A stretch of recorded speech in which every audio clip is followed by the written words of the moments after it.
Hi friends, എല്ലാവർക്കും നമസ്കാരം. നമ്മുടെ പുതിയ വീഡിയോയിലേക്ക് എല്ലാവർക്കും സ്വാഗതം. അപ്പോൾ നമ്മൾ ഇന്ന് ഇവിടെ നിൽക്കുന്നത് ഹിരോണയിൽ നിന്ന്, അതായത് നമ്മൾ സ്വിറ്റ്സർലൻഡിൽ പോയി തിരിച്ചു വരാണ്. ഫ്രാൻസ് കയറി നമ്മളിപ്പോൾ സ്പെയിനിലേക്ക് കയറി. നമ്മൾക്കപ്പോൾ ഇന്നലെ പാർക്കിംഗ് സ്ഥലം കിട്ടിയില്ല. അപ്പോൾ നമ്മൾ നേരെ ഒരു പൊളിഗോൺ ഇൻഡസ്ട്രിയൽ ഏരിയയിലേക്ക് വന്ന് കയറി വണ്ടി കയറ്റിയിട്ടേക്കാണ്. കാരണം കറക്റ്റ് 10 മണിക്കൂറായപ്പോഴേക്കും ഇന്നലെ വണ്ടി നിർത്താൻ പറ്റിയത്. അപ്പോൾ നമ്മൾ ഇനി തിരിച്ച് ബേസിലേക്ക് പോകണം. ഇവിടെ നിന്ന് നമുക്ക് ഏകദേശം ഒരു 786 കിലോമീറ്ററാണ് ഇനി ബേസിലേക്കുള്ളത്. 9 മണിക്കൂർ കൊണ്ട് നമുക്കവിടെ എത്തണം. അപ്പോൾ നമുക്കിന്നിപ്പോൾ ഇവിടുത്തെ ഇൻ്റർനാഷണൽ ലൈസൻസുമായിട്ട് വരുന്ന കുറച്ച് കൂട്ടുകാർക്ക് കുറച്ച് സംശയങ്ങളുണ്ട്. ഇവിടുത്തെ സാലറി സംഭവങ്ങൾ എങ്ങനെയാണെന്നുള്ളത് ഓരോ രാജ്യത്തും ഡിപ്പെൻസ് ആണ് ഇവിടെ. അപ്പോൾ നമുക്കിന്ന് അതിനെപ്പറ്റി സംസാരിക്കാം. അതുപോലെ തന്നെ നമുക്ക് പോണ കാഴ്ചകളും കാണാം. അപ്പോൾ എല്ലാവർക്കും ഒരിക്കൽ കൂടി വീഡിയോയിലേക്ക് സ്വാഗതം.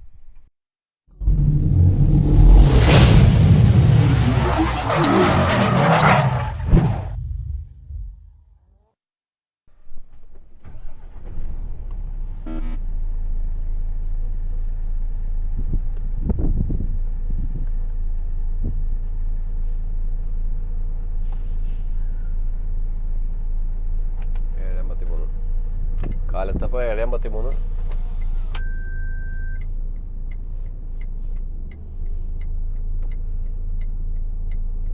നമുക്ക് പതിനത്തിരിക്കാം.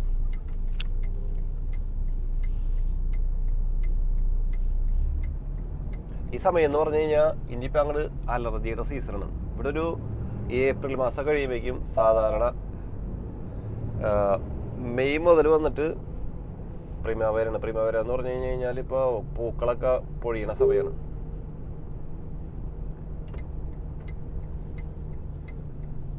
ഇവിടെ നിന്ന് താഴത്തോട്ട് എങ്ങനെയാണ് സംഭവം നോക്കട്ടെ. പോകാൻ പറ്റില്ല. ഇവിടെ വെച്ചിട്ട് വളകേണ്ടി വരും. ഇന്നിപ്പോൾ ഞായറാഴ്ചയാണ്. ഞായറാഴ്ച ഇവിടെ ഏകദേശം എല്ലാം അവധിയായിരിക്കും.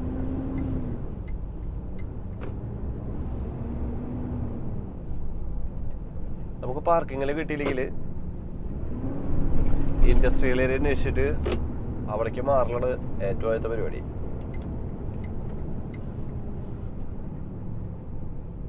ഇവിടെ വണ്ടികളൊന്നും കാണാനൊന്നുമില്ല. ഇതിൻ്റെ അപ്പുറത്ത് ഒരു 5 മിനിറ്റ് മാറിയിട്ട് വേറെ സ്ഥലം ഉണ്ടായിരുന്നു. പക്ഷെ എന്നിട്ടാന്ന് വെച്ചാൽ എനിക്ക് അവിടേക്ക് പോലും എത്താനുള്ള ഡിസ്ക് ഉണ്ടായിരുന്നില്ല. ഡിസ്ക് മീൻസ് ഓടിക്കാനുള്ള ടൈം ഉണ്ടായിരുന്നില്ല.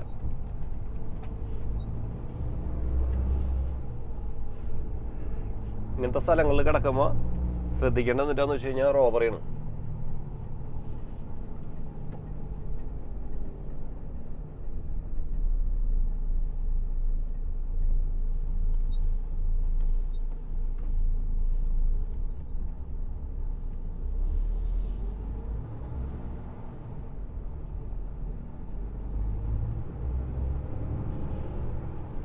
ഇവിടെ വണ്ടികൾ ഇടപെട്ടു.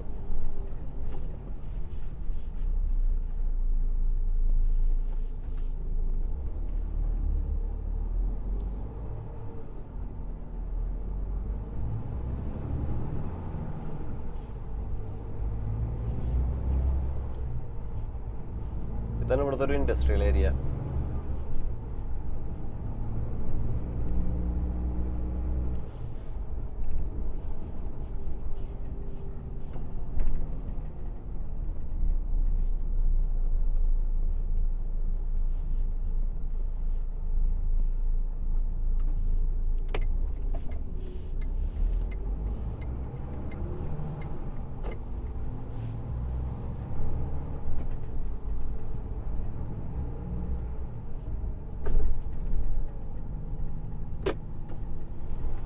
GPS ഒന്നും സംസാരിക്കണില്ല. പുള്ളി അവിടെ മിണ്ടാണ്ടിരിക്കുകയാണ്.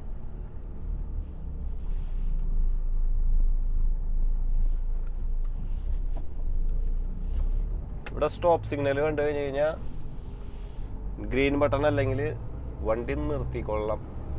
ടയർ തിരിയാൻ പാടില്ല. നിർത്തിയതിന് ശേഷമേ വണ്ടി എടുക്കാൻ പാടുള്ളൂ.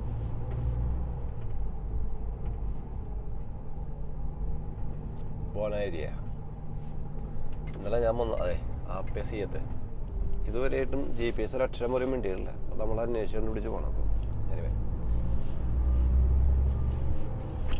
നമ്മളപ്പോൾ നേരെ ഇനി ടോൾ റോഡിലേക്ക് കയറണം.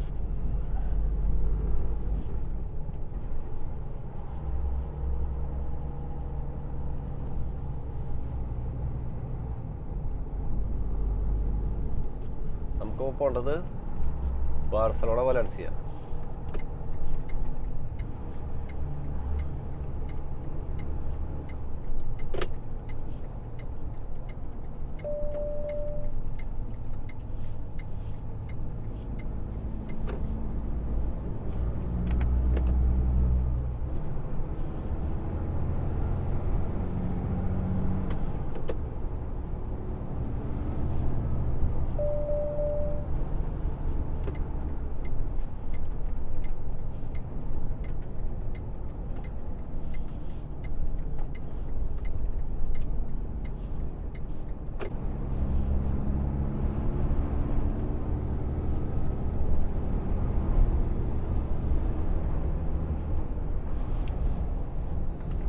നല്ല കാറ്റുണ്ട് ഇപ്പോൾ ഇവിടെ. നമുക്ക് വിശേഷങ്ങളൊക്കെ ഹൈവേയിലോട്ട് കയറിയിട്ട് സംസാരിക്കാം. അതായിരിക്കും കുറച്ചും കൂടെ നല്ലത്. വൈകിട്ടൊരു 6 മണിക്ക് കഴിഞ്ഞ് കഴിഞ്ഞാൽ പാർക്കിംഗ് കുറച്ച് ബുദ്ധിമുട്ടായി തുടങ്ങും. വൈകിട്ട് 8 മണിയാകുമ്പോഴേക്കും പാർക്കിംഗ് കിട്ടാനായിട്ട് വളരെ ബുദ്ധിമുട്ടാണ്.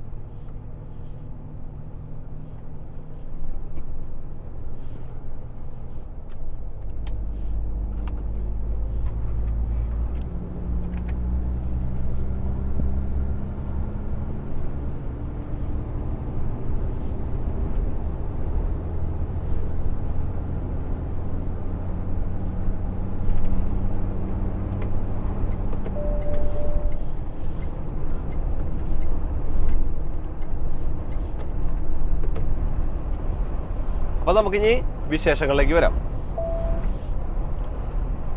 സംശയങ്ങൾ എന്തിട്ടാന്ന് വെച്ച് കഴിഞ്ഞ് കഴിഞ്ഞാൽ യൂറോപ്പ് യൂണിയനിൽ ഓരോ രാജ്യത്തും സാലറി വ്യത്യാസമുണ്ട്. ഓരോ രാജ്യത്തെ സാലറി വ്യത്യാസം എന്ന് പറഞ്ഞു കഴിഞ്ഞാൽ ഇവിടെ ട്രക്ക് ഡ്രൈവർമാരുടെ സാലറി എങ്ങനെയാണെന്ന് വെച്ച് കഴിഞ്ഞാൽ അല്ലെങ്കിൽ ട്രക്ക് വിത്ത് ട്രെയിലർ ഇന്റർനാഷണൽ ലൈസൻസുമായിട്ട് വരുന്നവർ ഒരിക്കലും ഇവിടുത്തെ സാലറി ഒരിക്കലും ഇപ്പോൾ ഇവിടുത്തെ ഡ്രൈവർമാർക്ക് കിട്ടുന്ന സാലറി തുടക്കത്തിലേ കിട്ടുമെന്ന് പ്രതീക്ഷിച്ചിട്ട് കാര്യമില്ല. നമുക്ക് ആദ്യം തന്നെ ഇവിടുത്തെ ബേസിക് സാലറികൾ എങ്ങനെയാണെന്നുള്ളത് പറയാം. അതായത് യൂറോപ്പിലെ ഓരോ രാജ്യങ്ങളിലും ഓരോ സാലറിയാണ്. എല്ലാ രാജ്യങ്ങളിലും സെയിം സാലറി അല്ല. പക്ഷെ എന്താണ് പ്രത്യേകത എന്ന് വെച്ച് കഴിഞ്ഞാൽ ഇപ്പോൾ ഒരു രാജ്യത്ത് വന്നിട്ട് ബേസിക് സാലറി വന്നിട്ട് 800 യൂറോ ആണെങ്കിൽ വേറൊരു രാജ്യത്ത് വന്നിട്ട് 1000 യൂറോ ആണ്. പക്ഷെ വേറൊരു രാജ്യത്ത് വന്നിട്ട് അത് ചിലപ്പോൾ 1200 ആയിരിക്കും, അല്ലെങ്കിൽ 1500 ആയിരിക്കും. മനസ്സിലാക്കേണ്ട ഒരു കാര്യം എന്താണെന്ന് വെച്ച് കഴിഞ്ഞാൽ ഈ 1500 യൂറോ സാലറി കിട്ടുന്ന രാജ്യത്ത് അവൻ ജീവിക്കണ മാതിരി തന്നെ ഈ 850 യൂറോ ബേസിക് സാലറി കിട്ടുന്ന രാജ്യത്ത് അവന് ജീവിക്കാം. വ്യത്യാസങ്ങളൊന്നുമില്ല. എത്രമാത്രം കൂടുതൽ സാലറി നിങ്ങൾ കൊടുക്കുന്നോ അത്രമാത്രം ടാക്സിനും വ്യത്യാസം ഉണ്ടാവും. മേടിക്കുന്നുണ്ടെങ്കിൽ അത്രമാത്രം ടാക്സിനും വ്യത്യാസം ഉണ്ടാവും. അത് ലിവിങ്ങിൻ്റെ കോസ്റ്റും ഹെവി ആയിരിക്കും. അത് രാജ്യത്തിനെ ഡിപ്പെൻഡ് ചെയ്തിരിക്കും. അപ്പോൾ ഒരു കാരണവശാലും ഇവിടെ കിട്ടുന്ന സാലറി അപ്പുറത്തെ രാജ്യത്ത് കിട്ടണം എന്ന് നോക്കിയിട്ട് കാര്യമില്ല. കാരണം അവിടുത്തെ ലിവിങ് കോസ്റ്റ് വളരെ കുറവാണ്. ഒന്നാമത്തെ കാര്യം അത്. രണ്ടാമത്തെ കാര്യം വന്നിട്ട് ട്രക്ക് ഡ്രൈവർമാർക്ക് എത്രയാണ് സാലറി എന്നുള്ളത്. അതിന് മുമ്പായിട്ട് മനസ്സിലാക്കേണ്ട ഒരു കാര്യം എന്താണെന്ന് വെച്ച് കഴിഞ്ഞാൽ ഒരു ട്രക്ക് ഡ്രൈവർ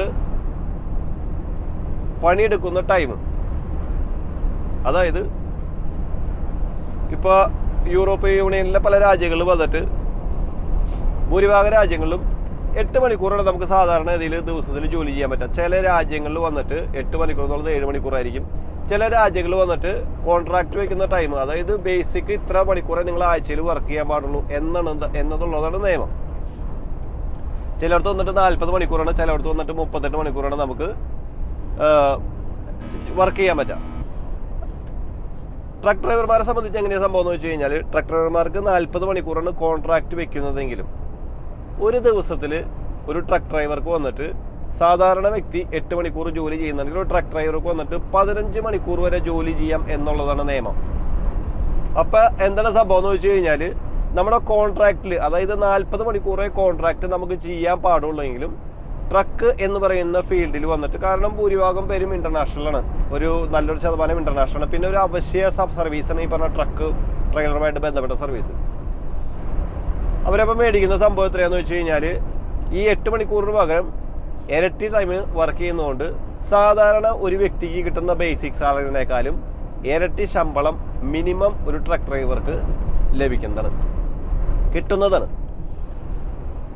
എന്താണ് പ്രത്യേകത എന്ന് വെച്ച് കഴിഞ്ഞാൽ, ഇത് പ്രൊഫഷണൽ ഫീൽഡ് ആയതുകൊണ്ടും അതുപോലെ തന്നെ റിസ്ക് ജോബ് ആയതുകൊണ്ടും അപ്പോൾ അതിനേക്കാളും കുറച്ചുകൂടെ കൂടുതൽ കിട്ടും. അതായത് 1.5 ഇരട്ടി കൂടുതലാണ് ശരിക്കും പറഞ്ഞു കഴിഞ്ഞാൽ ഒരു ബേസിക് സാലറിന്ന് ഒരു ട്രക്ക് ഡ്രൈവർക്ക് കിട്ടുന്നതിൻ്റെ കാരണം. അതിൻ്റെ കാരണം എന്താണെന്ന് വെച്ച് കഴിഞ്ഞാൽ, സാധാരണ ഒരു വ്യക്തി ചെയ്യുന്നതിനേക്കാളും ഇരട്ടി പണിയാണ് ഈ പറഞ്ഞ സമയമാണ് ട്രക്ക് ഡ്രൈവർ ഇതിന് വേണ്ടിയിട്ട് സ്പെൻഡ് ചെയ്യുന്നത്. അതാണ് അതിൻ്റെ ബേസിക് കാര്യം. ഒരു വ്യക്തിക്ക് 1000 യൂറോയാണ് ബേസിക് സാലറി എന്നുണ്ടെങ്കിൽ, ഒരു രാജ്യത്ത് ബേസിക് സാലറി 1000 യൂറോയാണ് പ്രൊഫഷണൽസിന് കിട്ടുന്നതെങ്കിൽ ട്രക്ക് ഡ്രൈവറൊക്കെ വന്നിട്ട് 2500 യൂറോ കിട്ടും. അതാണ് ഇവിടുത്തെ ബേസിക് കാര്യങ്ങൾ. പിന്നെ ഇൻ്റർനാഷണൽ ലൈസൻസുമായിട്ട് വരുന്ന ആൾക്കാർ ഒരു കാരണവശാലും നിങ്ങളിവിടെ വന്നിട്ട് ഈ സാലറി തുടക്കത്തിൽ കിട്ടുന്നത് നിങ്ങൾ പ്രതീക്ഷിച്ചിട്ട് കാര്യമില്ല. കാരണം എന്താണെന്ന് വെച്ച് കഴിഞ്ഞാൽ, ഇൻ്റർനാഷണൽ ലൈസൻസുമായിട്ട് വരുന്നത് അതിപ്പോൾ ഒരു പുതിയ സിസ്റ്റമാണ്. അധികം നാളായിട്ട് ഇത് തുടങ്ങി. ഇവിടെ ഞാൻ അത് കണ്ടിട്ടില്ല ഈ സംഭവം. ഒരു വ്യക്തി ഇത് ചോദിച്ചപ്പോഴും എനിക്കിതിനെ പറ്റി അറിയാം, എനിക്കൊരു ഐഡിയ ഇല്ലായിരുന്നു. കാരണം അത് പ്രാക്ടിക്കലായിട്ട് സംഭവമല്ല. കാരണം യൂറോപ്പ് യൂണിയൻ്റെ അകത്തുനിന്ന് ലൈസൻസ് എടുക്കാണ്ട് നമുക്ക് യൂറോപ്പ് യൂണിയനിൽ വണ്ടി ഓടിക്കാൻ പറ്റില്ല. അത് ഇപ്പോഴും ആ നിയമമുണ്ട്. പക്ഷെ എന്താണെന്ന് വെച്ച് കഴിഞ്ഞാൽ, ഇൻ്റർനാഷണൽ ലൈസൻസിനെ വേറൊരു തരത്തിൽ ഇവർ ഉപയോഗിക്കുന്നു എന്ന് മാത്രം. പക്ഷെ കമ്പനികൾ പറയുന്നുണ്ട്, നിങ്ങളിവിടെ വന്ന് ഇത് വാലിഡിറ്റി കഴിയണം, അല്ലെങ്കിൽ 3 മാസത്തിനകത്ത് ഇവിടേക്ക് കയറി വരാനായിട്ടൊരു ഓപ്ഷൻ മാത്രമാണ് ഈ പറഞ്ഞ ഇതിൻ്റെ പേരിൽ കൊടുക്കുന്നത്. കാരണം അത് റെഡ് ലിസ്റ്റ് ഇതിൽ കയറി. കാരണം എന്താണെന്ന് വെച്ച് കഴിഞ്ഞാൽ, ഡ്രൈവർമാരുടെ കുറേ വേക്കൻസികൾ ആവശ്യമായിട്ട് വന്നു. ഇവിടെ ഡ്രൈവർമാരില്ലാത്തതുകൊണ്ട് കുറേ ഗവൺമെൻറ് അത് സമ്മതിച്ചുകൊണ്ടാണ് ഇപ്പോൾ ഇങ്ങനത്തെ സംഭവങ്ങളോട് നടക്കണം. പക്ഷേ അത് ഉദ്ദേശിക്കുന്നത് ഇൻ്റർനാഷണൽ ലൈസൻസുമായിട്ട് വന്നിട്ട് ഇവിടെ ജീവിതകാലം മുഴുവൻ വണ്ടി ഓടിക്കാമെന്നല്ല. നിങ്ങളിവിടെ വന്നതിന് ശേഷം, ഇവിടുത്തെ ലൈസൻസ് എടുത്തതിന് ശേഷമാണ് ശരിക്കും പറഞ്ഞു കഴിഞ്ഞാൽ ഈ ഫീൽഡിലേക്ക് നമ്മൾ വ്യക്തമായിട്ട് ഇറങ്ങാം. അതാണ് അതിൻ്റെ പ്രോസസ്സ്. അപ്പോൾ നിങ്ങളിവിടെ വന്നു കഴിയുമ്പോൾ നിങ്ങൾ മനസ്സിലാക്കേണ്ട ഒരു കാര്യം എന്താണെന്ന് വെച്ച് കഴിഞ്ഞാൽ, അല്ലെങ്കിൽ ഇൻ്റർനാഷണൽ ലൈസൻസുമായിട്ട് വരുന്നവർ മനസ്സിലാക്കേണ്ട ഒരു കാര്യം എന്താണെന്ന് വെച്ച് കഴിഞ്ഞാൽ,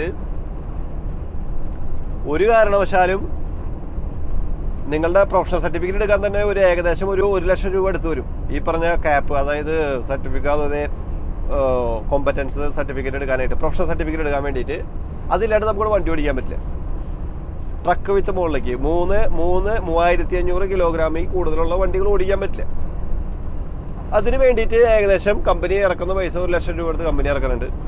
പിന്നെ നിങ്ങളിവിടെ വരുമ്പോൾ നിങ്ങളുടെ അക്കോമഡേഷൻ സംഭവം ആദ്യത്തെ 1-2 മാസത്തേക്ക് വന്നിട്ട് നിങ്ങൾ വേറൊരു വ്യക്തിയുടെ കൂടെയാണ് വിടുക, അല്ലെങ്കിൽ നിങ്ങളുടെ പേപ്പേഴ്സ് ശരിയാക്കാൻ വേണ്ടിയിട്ട് കമ്പനി തന്നെ നിങ്ങളെ അക്കോമഡേറ്റ് ചെയ്യേണ്ടി വരും. അതിന് വേണ്ടിയിട്ട് കമ്പനിയുടെ ഭാഗത്ത് നിന്ന് കുറച്ച് പൈസയൊക്കെ ഇറങ്ങും. പിന്നെ അതുപോലെ തന്നെ ലൈസൻസിന് വേണ്ടിയിട്ട് ചില രാജ്യങ്ങൾ വന്നിട്ട് ലൈസൻസ് എടുത്തതിന് ശേഷമാണ് ശരിക്കും പറഞ്ഞാൽ നിങ്ങൾ ഇതിലേക്ക് ഇറക്കണം. അതിന് വേണ്ടിയിട്ട് സംഭവം ഇറക്കും. ശരിക്കും പറഞ്ഞു കഴിഞ്ഞാൽ, ഇപ്പോൾ ഞാൻ ഒരു പ്രാവശ്യം ഞാൻ പറഞ്ഞിരുന്നു, ഞങ്ങളിവിടെ ലൈസൻസ് എടുക്കണം. അതായത് ഇപ്പോൾ യൂറോപ്പ് യൂണിയനിലുള്ള ഒരു വ്യക്തി ലൈസൻസ് എടുക്കണമെങ്കിൽ ഒരു 3 ലക്ഷം തൊട്ട് 4 ലക്ഷം രൂപ മിനിമം ആവും ഈ ഫീൽഡിലേക്ക് ഇറങ്ങാനായിട്ട് ഞങ്ങൾ ഇറക്കുന്ന എക്സ്പെൻസ്. അതുമാത്രമല്ല, 1 തൊട്ട് 2 വർഷം വരെ എടുത്തിട്ടാണ് ഞങ്ങൾ ഈ ഫീൽഡിലേക്ക് ഇറങ്ങുന്നത്. സാധാരണ വ്യക്തി അപ്പോൾ ഒന്ന് പുറത്തുനിന്ന് വന്നു കഴിയുമ്പോൾ നിങ്ങൾക്ക് ഇതൊക്കെ പെട്ടെന്ന് കിട്ടുമെങ്കിലും, ഈ സംഭവം അവർ സെറ്റാക്കി തരുമെങ്കിലും, ഈ കമ്പനി ഇറക്കുന്ന പൈസ എത്രയാണെന്ന് എനിക്കറിയില്ല. ഓരോ രാജ്യങ്ങളിലും ഓരോ തരത്തിലാണ് കമ്പനി പൈസ ഇറക്കണത്.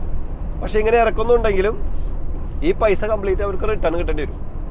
അപ്പോൾ അതിൻ്റെ പേരിൽ തുടക്കത്തിൽ ഒരു കാരണവശാലും നിങ്ങളിത് പ്രതീക്ഷിക്കരുത്. ഇവിടെ വന്നു കഴിയുമ്പോൾ 2.5 ലക്ഷം രൂപ വെച്ച് എനിക്ക് സാലറി കിട്ടുമെന്ന് പ്രതീക്ഷിക്കും. ഇവിടുത്തെ സാലറി അതാണെങ്കിലും ഒരു പക്ഷേ നിങ്ങൾ സൈൻ ചെയ്യുന്ന, നിങ്ങൾ വരുമ്പോൾ നിങ്ങളൊരു കോൺട്രാക്ട് സൈൻ ചെയ്യും. ഈ കോൺട്രാക്റ്റൊക്കെ ശരിക്കും പറഞ്ഞാൽ വായിച്ച് നോക്കിയിട്ട് സൈൻ ചെയ്യുക. അല്ലെങ്കിൽ മനസ്സിലായില്ലെങ്കിൽ അത് അവരോട് ചോദിച്ചതിന് ശേഷം വേണം ചെയ്യാനായിട്ട്. അല്ലാണ്ട് ഒരു കാരണവശാലും ഇവിടെ വന്നു പിറ്റേ ദിവസം നമ്മൾ ജോലിക്ക് കയറി 2.5 ലക്ഷം രൂപ അല്ല. ഒന്നാമത്തെ കാര്യം. രണ്ടാമത്തെ കാര്യം വന്നിട്ട് ഇവിടുത്തെ അക്കോമഡേഷനും കാര്യങ്ങളും ഞാൻ പറയാം. യൂറോപ്പ് യൂണിയനിൽ നിങ്ങൾ ഒരു കാരണവശാലും വന്നു കഴിഞ്ഞ് കഴിഞ്ഞാൽ സാധാരണഗതിയിൽ എൻ്റെ അറിവിൽ ഞാൻ പറയാം, ഒരു കാരണവശാലും വന്നിട്ട് കമ്പനി അക്കോമഡേഷൻ പ്രൊവൈഡ് ചെയ്തോളാം, ഫുഡ് പ്രൊവൈഡ് ചെയ്തോളാം, ഇങ്ങനത്തെ ഒരു സിസ്റ്റം ഇവിടെ ഇല്ല. ഇവിടെ ഞങ്ങൾ ഇപ്പോൾ ഇവിടെ ഉള്ളവർക്ക് അറിയാൻ പറ്റും, നമ്മൾ ഇവിടെ താമസിക്കുന്നു. സാധാരണ രീതിയിൽ എല്ലാവരുടെ ഫാമിലിയായിട്ട് താമസിക്കുക. യൂറോപ്പ് യൂണിയനിൽ അങ്ങനത്തെ ഒരു സിസ്റ്റമാണ്. ഒരു 90% ഫാമിലി ആയിട്ടാണ് ഇവിടെ സെറ്റിൽ ആവുക. ഫാമിലി ആയിട്ട് താമസിച്ചതിന് ശേഷം നമ്മൾ ജോലിക്ക് പോകുന്നു, വീട്ടിലേക്ക് വരുന്നു.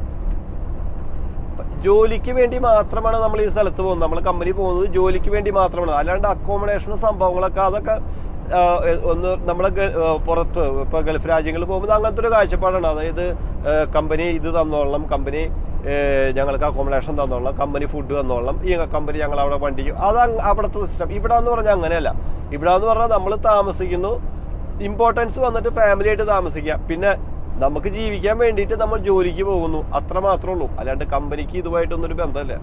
അപ്പം അതിൻ്റെ പേരിൽ നിങ്ങളിവിടെ വന്നു കഴിയുമ്പോൾ കമ്പനി പറയും ആദ്യത്തെ 2 മാസം, അതായത് നിങ്ങൾ വണ്ടിയിൽ കയറി കഴിഞ്ഞാൽ പറയും വണ്ടിയിൽ കിടന്നോളാൻ പറയും. അങ്ങനത്തെ ഒരു സിസ്റ്റം ഉണ്ടോയെന്ന് വെച്ചാൽ അങ്ങനത്തെ ഒരു സിസ്റ്റം ഇല്ല. കമ്പനിക്ക് വരുന്ന പറ്റില്ല. കാരണം എന്നിട്ടാന്ന് വെച്ച് കഴിഞ്ഞാൽ നമ്മൾ അവിടെ നിന്ന് വന്നു കഴിയുമ്പോൾ നമ്മൾ പറയണത് എന്നിട്ടാന്ന് വെച്ച് കഴിഞ്ഞാൽ ഞങ്ങൾക്ക് അക്കോമഡേഷൻ വേണമെന്ന് പറയാം. അക്കോമഡേഷൻ എന്ന് പറയുന്നത് ഡ്രൈവറുടെ ഉത്തരവാദിത്തം, ഡ്രൈവറുടെ അല്ല, അത് ഡ്രൈവർ നോക്കിക്കൊള്ളണം. ഏത് സമയത്താണ് കമ്പനി നിങ്ങൾക്ക് അക്കോമഡേഷൻ തരേണ്ടത് എന്ന് ചോദിച്ചു കഴിഞ്ഞാൽ, കമ്പനി ഇപ്പോൾ ഞാൻ പറഞ്ഞിരുന്നു 45 മണിക്കൂർ റെസ്റ്റ്. വണ്ടിയുമായിട്ട് പോയി കഴിയുമ്പോൾ 45 മണിക്കൂർ റെസ്റ്റ് നമുക്ക് ഒരു കാരണവശാലും ക്യാബിൽ എടുക്കാൻ പറ്റില്ല. അപ്പോൾ അതിന് വേണ്ടിയിട്ട് കമ്പനി നിങ്ങൾക്ക് പ്രൊവൈഡ് ചെയ്തോളാം എന്നുള്ളതാണ് നിയമം. ഒരു ഹോട്ടലിൽ റൂം ബുക്ക് ചെയ്തോളാം ആ സമയത്ത്. അല്ലാത്ത അവസരങ്ങളിൽ വന്നിട്ട് ഡ്രൈവർ തന്നെയാണ് ഡ്രൈവറുടെ വഴി കാണേണ്ടത്. ഞാനിപ്പോൾ കഴിഞ്ഞ തിങ്കളാഴ്ച വൈകിട്ട് 8 മണിക്ക് വണ്ടി എടുത്താണ്. ഇപ്പോൾ ഞായറാഴ്ച വൈകിട്ടത്തേക്ക്, അതിനു മുമ്പ് അവിടെ എത്താനുള്ള പരിപാടിയിലാണ് ഞാനിപ്പോൾ പോയിക്കൊണ്ടിരിക്കുന്നത്. അത് കഴിഞ്ഞ് ഞാൻ വീട്ടിൽ 2 ദിവസം റെസ്റ്റ് കഴിഞ്ഞ് സാധാരണ ഇതിൽ ചൊവ്വാഴ്ച വൈകിട്ടാണ് ഞാൻ ഇറങ്ങാം. അപ്പം ഞങ്ങൾ വണ്ടിയിൽ സ്റ്റേ പരിപാടി ഞങ്ങൾക്ക് ഇല്ല. അങ്ങനെ വന്നിട്ടുണ്ടെങ്കിൽ തന്നെ ഇപ്പം എനിക്ക് എത്താൻ പറ്റിയില്ലെങ്കിൽ തന്നെ ഞാൻ 24 മണിക്കൂർ എടുത്തിട്ട് 24 മണിക്കൂർ നിയമപരമായിട്ട് നമുക്ക് വണ്ടിയിൽ സ്റ്റേ ചെയ്യാം. ഈ 24 മണിക്കൂർ കഴിഞ്ഞ് വണ്ടി എടുത്ത് ഞാൻ നേരെ പോകുന്നത് ബേസിലേക്കാണ്. മാക്സിമം പോയി കഴിഞ്ഞാൽ 8 ദിവസം അല്ലെങ്കിൽ 9 ദിവസമാണ് ഞങ്ങൾ പുറത്ത് മാക്സിമം നിൽക്കുക. സ്പെയിനിൽ നിന്നുള്ള ഏകദേശം വണ്ടികളൊക്കെ സ്പാനിഷുകാരുടെ 8-9 ദിവസമാണ് മാക്സിമം. കാരണം ചിലപ്പോൾ ഹോളണ്ടിലേക്കൊക്കെ പോയി കഴിഞ്ഞാൽ ഒരു 5000-5500 കിലോമീറ്റർ വെച്ചിട്ട് നമുക്ക് തിരിച്ചൊരു പക്ഷേ എത്താൻ പറ്റിയെന്ന് വരില്ല. ലോഡ് ഇവിടെ ഇറക്കണ സ്ഥലത്ത് ഡിപ്പെൻഡ് ചെയ്തിരിക്കും. ഇപ്പോൾ നമ്മൾ ശനിയാഴ്ച വൈകിട്ടാണ് വന്നതെന്നുണ്ടെങ്കിൽ നമുക്ക് ഒരു കാരണവശാലും ഞായറാഴ്ച, ഇവിടെ ശനി ഞായർ അവധിയാണ്. അപ്പോൾ നമ്മൾ തിങ്കളാഴ്ചയ്ക്ക് വേണ്ടി വെയിറ്റ് ചെയ്യുമ്പോൾ നമ്മൾ ആ ഞായറാഴ്ച ദിവസം നമ്മളിവിടെ 24 മണിക്കൂറായിട്ട് എടുത്തതിന് ശേഷം നേരെ ലോഡ് ഇറക്കി നേരെ നമ്മൾ തിരിച്ച് താഴത്തേക്ക് ഇറങ്ങും, ബേസിലേക്ക് ഇറങ്ങും. ഇവിടെ ഞങ്ങൾ അങ്ങനെ ചെയ്തുകൊണ്ടിരിക്കുന്നത്. അതേ സമയത്ത് ജർമ്മനിയിലൊക്കെയാണെന്ന് വെച്ച് കഴിഞ്ഞാൽ തിങ്കളാഴ്ച പോയി കഴിഞ്ഞാൽ നിങ്ങൾക്ക് വെള്ളിയാഴ്ച ആകുമ്പോൾ വരാം. കാരണം എന്താണെന്ന് വെച്ച് കഴിഞ്ഞാൽ ജർമ്മനീനെ ചുറ്റിപ്പറ്റിയുള്ള രാജ്യങ്ങളിലാണ് ജർമ്മനിയിലെ ഓട്ടം വരാം. ഫ്രാൻസിലാണെങ്കിലും ഏകദേശം ഇതുപോലെയൊക്കെ തന്നെയാണ്. പക്ഷെ പോളണ്ടിനും മറ്റേ പോർച്ചുഗലും ഇതുപോലെ ഇന്റർനാഷണൽ ലൈസൻസുമായിട്ട് നിങ്ങൾ വരുന്ന സ്ഥലത്ത് വ്യത്യാസമുണ്ട്. അവിടുത്തെ ആൾക്കാർ നമ്മളെക്കാളും പാവപ്പെട്ടവരാണ് കുറേ രാജ്യക്കാർ ഇവിടെ. അപ്പോൾ അവിടേക്ക് വരുമ്പോൾ അത്രയ്ക്ക് പ്രതീക്ഷിച്ചിട്ട് കാര്യമുള്ളൂ. സാലറി ബേസ് അവിടെ ഉണ്ടെങ്കിലും ചിലപ്പോൾ നിങ്ങളുടെ കയ്യിലേക്ക് കിട്ടിയെന്ന് വരില്ല.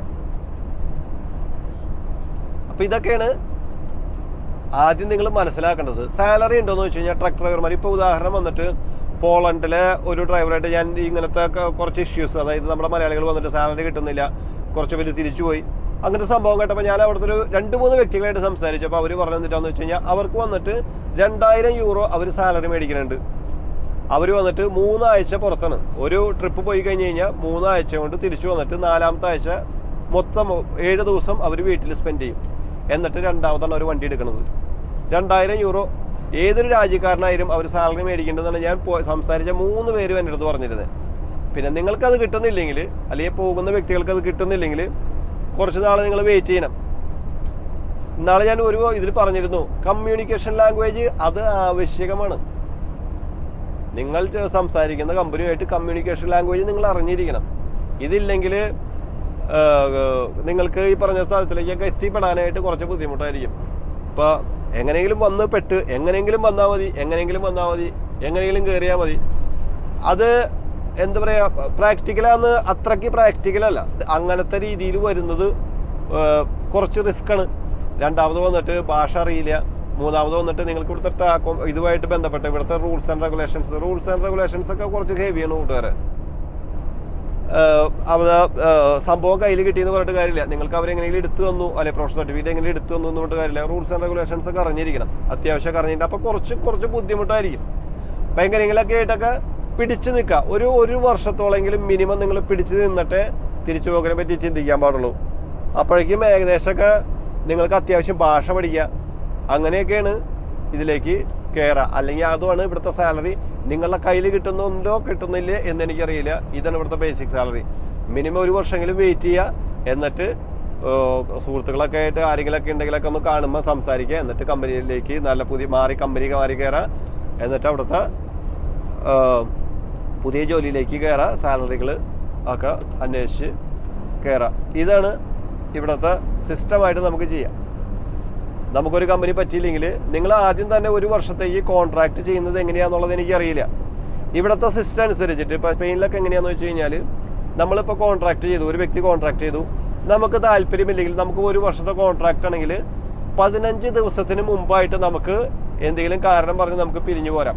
15 ദിവസം മുമ്പ് നമ്മൾ അവർക്ക് തിരിച്ച് ഒരു ലെറ്റർ പാഡിൽ എഴുതി കൊടുക്കണം, ഇന്നമാതിരി സംഭവങ്ങളോ അല്ലെങ്കിൽ വ്യക്തിപരമായ കാര്യങ്ങൾ കൊണ്ടോ അല്ലെങ്കിൽ ഇന്നമാതിരി സംഭവങ്ങൾ കൊണ്ടോ എനിക്ക് കണ്ടിന്യൂ ചെയ്യാൻ താല്പര്യമില്ല, അതുകൊണ്ട് ഞാനിവിടെ നിന്ന്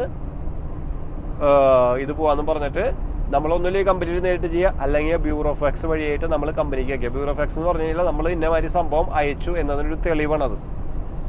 എന്നിട്ട് ഇറങ്ങിപ്പോകാനുള്ള പരിപാടികൾ നോക്കാം. ഇതൊക്കെയാണ് ഇവിടുത്തെ നിയമങ്ങൾ കുറേ ഉണ്ട്, പക്ഷേ ഏകദേശം ബേസിക് ആയിട്ടുള്ള കാര്യങ്ങളൊക്കെ ഇതുപോലെയൊക്കെ തന്നെയാണ്. അപ്പോൾ കൂട്ടുകാരെ, ഇതൊക്കെയാണ് അത്യാവശ്യം വിശേഷങ്ങൾ.